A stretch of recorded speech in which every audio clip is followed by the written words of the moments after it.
Hey guys, what's going on? RuthlessRain here, and welcome to Pokemon Mail 20.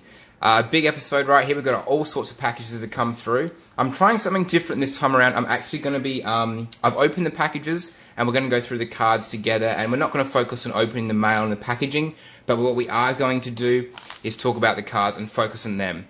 So let me know what you guys think about that. I love opening the mail. I just found it was a little bit tedious, and I just wanted to get straight into the Pokemon mail, and let's see what we got. First to start with, and before I get into it, check out the new mat. Really loving this. Beautiful colours, blue, love that. So yeah, my first Pokemon Mail edition here is another first edition base set PSA 10 card. If you have been watching my last videos, you will notice that I'm starting to slowly just pick these up as I can. They're just the absolute gem of the hobby, being the base set, the first edition. And right now we have Drowsy. Drowsy is a number 49. He's in his Gem Mint 10. Look at him. That's how I look when I'm going to work in the mornings recently. A little bit drowsy myself, but he is an absolute beautiful card. Gem Mint 10. He's just a perfect card. Beautiful new PSA case. I love it when you can get the base set first editions in the new PSA cases. Base set first editions actually in the commons are pretty well priced, but yeah, if you can get them for around, I got this for about 45 Australian shipped, so that's about 38 American. I mean, that's really cheap. So yeah, beautiful card. I mean, he's going in the collection with my other commons that I'm slowly growing. And I think I'll make a bit of a habit, I reckon, in that each of these Pokemon Mail episodes, I'm going to try and add in a first edition base set PSA 10 every time. Welcome, Drowsy, to the collection. Beautiful start. Next, we have a very interesting package. So this is a WotC Charizard Unlimited sealed blister pack. Now, first of all, you know, just the sight of this brings you back to when you saw these kind of packs in as a kid in the store hanging off at Kmart or Target or anywhere, and you're like, oh wow, Walmart, wherever you're from. Unfortunately for this one, the package glue, I guess you'd say, has kind of come undone a little bit during shipping, and it's actually come off. But I am comfortable it's an unweighed pack at least, because I have been buying from this person in the past, and therefore, you know, I'm very happy that I have a Charizard unweighed pack. Unfortunately, it's not going to be like a sealed pack as such, in the fact that, you know, it won't be glued.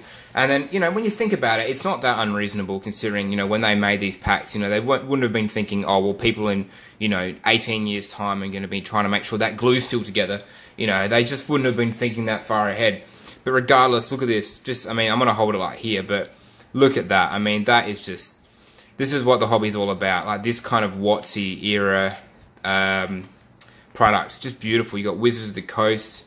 Beautiful there. It's just such a fantastic. The blister packs are so cool. In particular, to have the Charizard. Just lovely. Beautiful. Yeah, unfortunately this has sealed, so I'll have a look at this. But what a pack here. Maybe I'll open this one day, but I'm guaranteeing you guys this is an unweighed base set Charizard pack. I mean, it's pretty mighty tempting to open it, to be honest, but who knows, maybe when we get to something like 500 subscribers, I'll open this one up. But yeah, what a pack. Just beautiful, beautiful stuff. So fantastic addition there. Moving on to some other cards now. So I've been picking up cards as I can, and I've been trying to appreciate some different sets. I'm getting a bit, picking up some base set 2s as I can. And to start it off with, let's talk about Wigglytuff. Now Wigglytuff, you might think, not that interesting, but actually quite an interesting Pokemon.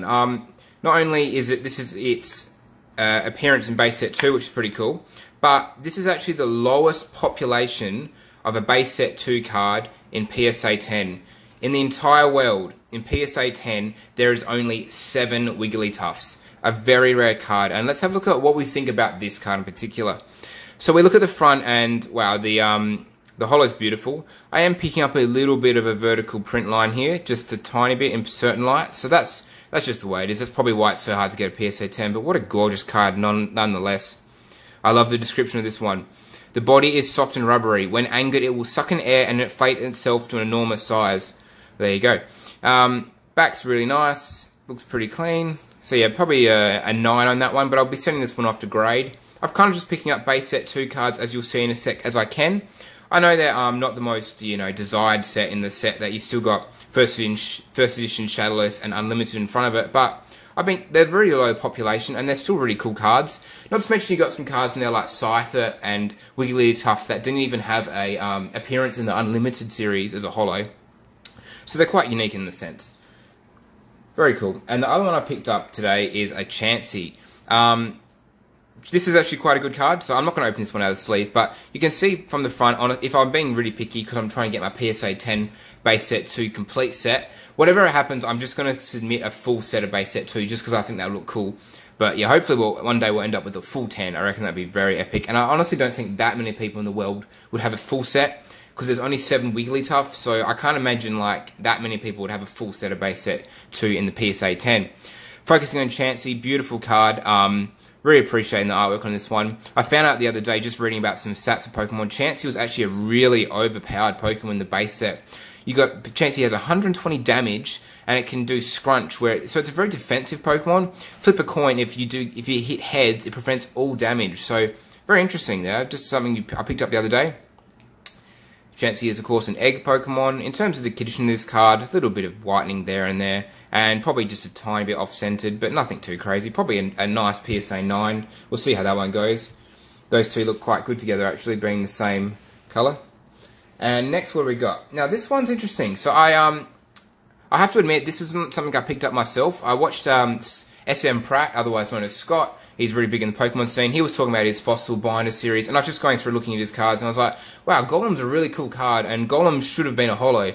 So in recognition of Golem, I've picked him up in first edition, and what an awesome card it is. That would have been a fantastic holo. Can you imagine if this holo was like a kind of a pink, red kind of holo in the background? That just would have been amazing. Golem deserves a bit of attention. He's a rare. This one's a little bit of a nick here, probably a nice PSA 9. But what an interesting Pokemon. Like he's actually quite strong. Like if we look, like he has 80 HP, which is very respectable. But his damage, like he does 60 with Avalanche. Granted, does need 4 energy cards, but then his self-destruct does 100 damage. So that's pretty crazy. Beautiful card though. Just appreciating the non-holos. That's what I'm starting to pick up as I get more into the hobby.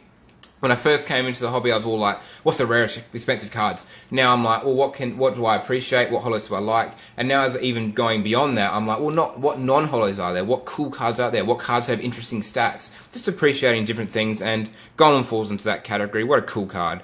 Lovely, just an interesting little first edition card that, you know, interesting, probably should have been a holo, but anyway, and he's also a Megaton Pokemon. That sounds pretty badass. 662 pounds. He is a big boy too. Now, moving on, we have a bit of an interesting one. Moving on from my, if you've seen my recent PSA submission, I had a lot of Black Star cards. What I have here isn't very interesting in that it's still sealed. I'm not going to open it up today as such. What could it be? It is a Entei, number 34. So here, this one is still sealed in the package, which is really cool. You know, just to see something actually still packaged like it was in the originally. The condition of the card is actually really nice too, so that's a bonus. I will be opening that up, even though it's lovely to see it sealed. I love it even more in a beautiful new PSA case, so I will be opening that up eventually. And last but not least, we have a really cool pickup I found in the week. It's just, I'll have to show you. It's Electabuzz in a PSA 7 first edition. Now, I get that this isn't the craziest card ever, but I think there is value here that's not being appreciated. I got this, guys, for $18 USD shipped. That's just, I don't think you should be able to get a rare card that cheap from the base set in first edition. I get that it's a PSA 7, but it is awesome. I love it. Number 20, and I'm just, even if I can just pick up all these kind of rares, I mean, the condition's pretty good, like the tiniest little bit of damage here. I get that it's near mint, like, it's still pretty good condition. It's not like it's got massive dents or scratches or, you know, just bending or anything. It's actually pretty nice. But what I was getting back to was that I think these cards are really quite cool. You know, if you can get a rare for $18 shipped, like when you got a first edition base set, like obviously if you didn't get a holo, you'd get a rare. Like there's not that many of them out there, so there's just, they're underappreciated. If you can get this for $18, it's too cheap. So I'll be continuously picking up rares as I can. I've got my eye on a Beedrill first edition PSA 9, thinking about buying that. I think it's pretty cool. I think the PSA 10s and the rares are already kind of getting like really pricey, so probably not what I'll be picking up, because I'd rather have a lot of cards than just one card. And I'd like to share the different cards as I pick them up with you. So yeah, thank you for tuning in today, guys. Pretty cool mail episode, if I'm honest. If I may say so myself. We have all sorts of cards here. We have some beautiful... So you can see where I'm kind of going with my general theme of mail day. We have a bit of a WotC sealed product, or as I can. We have our first edition base set PSA 10. as I can continue to get them and build those commons at least, and you know, move into the uncommons, definitely not. Why not? Just a rare as I was able to find it, and yeah, Black Star promos toward the PSA collection. A beautiful non-holo which deserves more appreciation, and I'm going to get and find even more as I go through. And also Decision base set 2 cards.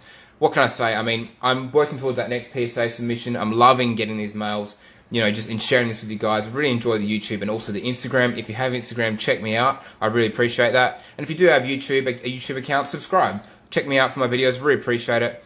And yeah, I'm building towards that next PSA submission. It's going to be at least 50 cards because we want to get that nice efficiency per card.